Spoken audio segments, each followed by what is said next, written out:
Rational exponents. Let's begin with a quick review of the laws of exponents. Basically the rules of what we can and cannot do with exponents, how to simplify exponents.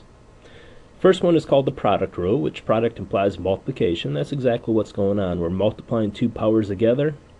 So what this rule says is if we're multiplying two rules together that have the same base, we can simplify by simply adding their exponents together, as we see in the example here. X to the nth times x to the nth is equal to x to the n plus the nth.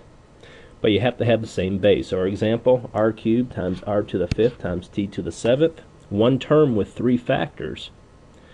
Three things being multiplied, but only two of the factors have like bases, so we can only use the product rule on the r to the cube times r to the fifth, which of course gives us r to the eighth. The t to the seventh just carries through. We also have the power rule. You use this rule when you have a power raised to another power. For instance, x to the nth raised to the nth power simplifies to x raised to the n times nth power. Power raised to a power, you multiply their exponents. So 3g to the 8th raised to the 7th.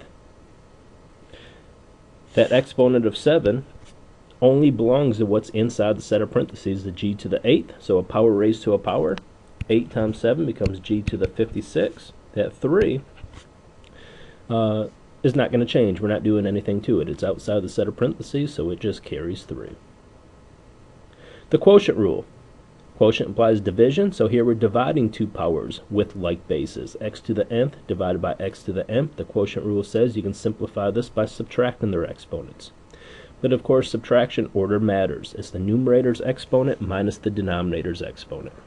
So in this particular example, we're dividing two powers with the like base. The numerator's exponent 4 minus the denominator's negative 3. So 4 minus a negative 3 becomes 4 plus 3, or 7. The next rule, the zero exponent rule, simply says anything raised to the 0 power is automatically equal to 1. It doesn't matter what the base is. 368 raised to the 0 power simplifies to just 1. So let's look at another example, kind of combining a lot of the rules we've covered so far. 5 times x to the negative second times x squared raised to the 4th power. So we're just simplifying, so we follow the order of operations.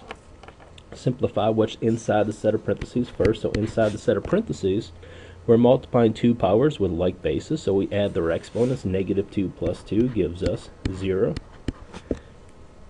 So we can simplify or continue simplifying the set of parentheses as well. We see an exponent of 0, which means anything raised to the 0 power is equal to 1. So now we completely simplified what's inside the set of parentheses. Go on to exponents. That exponent of 4 only belongs to the 1, and 1 to the 4th, of course, is just 1. So now multiplication division, 5 times 1 simplifies to just 5. So we're done. Number 5, negative exponent rule.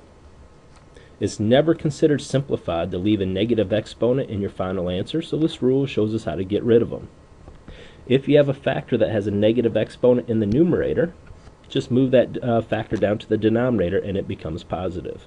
Likewise, if the factor with the negative exponent is already in the denominator, move it up to the numerator and it becomes positive. You only use this rule once you've already used the order of operations. For instance, sometimes just using the order of operations, using our other rules, will get rid of negative exponents for us. In our earlier example here, we had a negative exponent, but the quotient rule got rid of it without having to use the negative exponent rule. So once you go through the order of operations, simplify the expression as much as you possibly can, then at the very end, if you still have any negative exponents, that's when you use this rule to get rid of them. Our example here, in the numerator, we're multiplying two powers, but they do not have like bases, so we cannot use the product rule. Same thing, division, we do not have like bases, so the only thing we can do to simplify this is to get rid of the negative exponents. The a to the negative 4th in the numerator, we're going to move down to the denominator. It simply becomes a to the positive 4th. The b in the numerator is going to remain exactly where it's at. Its exponent is a positive 1, so we don't want to change that. And c to the negative 7th in the denominator is going to move up to the numerator, giving that exponent positive 7. And the distributive property for exponents. We've been using the distributive property for multiplication. For instance, 2 times x plus 5, we know we have to distribute that 2 to everything inside the set of parentheses, which of course will become 2x plus 10. But now we have a set of parentheses raised to a power. So first of all, we have to make sure or determine if we can distribute that exponent. You can only distribute an exponent if there's only one term being raised to that power, if there's only one term inside the set of parentheses. So we know terms are separated by addition or subtraction. So if we do not have any addition or subtraction, we know it's all one term. So x divided by y, of course, is one term made up of two factors. So since there's one term, we can distribute that exponent. And the way we distribute it is that each factor becomes x to the nth divided by y to the nth. So our example here, 2a cubed divided by b to the 5th squared. First of all, make sure we can simplify, or see if we can simplify the fraction, which we cannot. Nothing reduces inside the set of parentheses. So then we go on the exponents. Make sure we can distribute that exponent. We only have one term inside the set of parentheses. So we can distribute it, and we have to distribute it to each one of the three factors, the 2, the a cubed, and the b to the 5th. So begin with that coefficient 2. Of course, 2 squared is just 4. A cubed, the power raised to a power rule.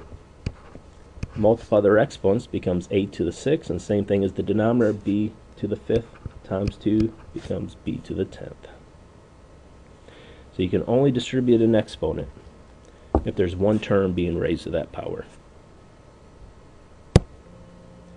So you may be wondering why we're talking about exponents in our unit that deals with radicals. Is because radicals can be written two different ways. The common form is radical form, like we're used to, have the index, have the radicand, but they can also be written in exponential form. You can always recognize a radical in exponential form because it'll have a fractional exponent. So we're going to practice converting from one form to the other. So beginning with the radical form, obviously we recognize the index, we recognize the radicand. To convert it to exponential form, the index simply becomes the denominator of the exponent. So when we look at example 1, square root of x, which means the index is 2, x's exponent is 1, so to convert to exponential form, take that index and put it under 1. It becomes the denominator of the exponent. In other words, x to the 1/2 power. Likewise, example 2, index is 4, the radicand's exponent is 1, so exponential form, y raised to the 1/4 power. Example 3, a to the 3/5 power. Example 4, index is 3, radicand 5x squared. Notice one term in the radicand with two different factors.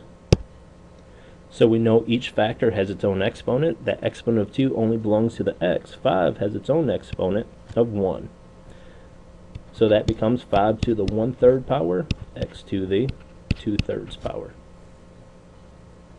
Example 5, that 6 is not inside the radical, it's not part of the radicand, so it just gets carried through.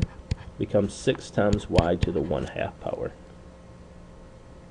And number 6, simplify. A little bit more going on here, so keep the order of operations in mind. Simplify what's inside the set of parentheses first. A to the 6/5, b to the 7/5, c to the 8/5, all raised to the 3rd power, so only one term inside the set of parentheses. We can distribute that exponent. A to the 18/5, b to the 21/5, c to the 24/5 is what it would simplify to radical form. Or excuse me, exponential form. So now working the other way, beginning with exponential form, rewriting in radical form. Always check to see if you can simplify anything first. So example 1, x to the 3/4, nothing reduces, nothing simplifies. So then identify the denominator of the exponent. The denominator, of course, is the index. So in this case, it's the 4th root, the 4th root of x to the 3rd. Example 2. Here we can simplify, or need to simplify first. A squared raised to the 1/6 power, of course the power raised to a power, multiply the exponents, which simplifies then to a to the 1/3. So fractional exponent, we know it's a radical. We want to convert that to radical form. The denominator becomes the index. So the cube root of a to the first power, or just a. Example 3, simplify a little bit, distribute that exponent 2/7. It only belongs to what's inside the set of parentheses, so 4a to the 2/7, b to the 6/7. So now rewrite in radical notation. The denominator is the index, so 7th root. That 4 goes out in front. The a squared b to the 6 is your radicand inside the radical.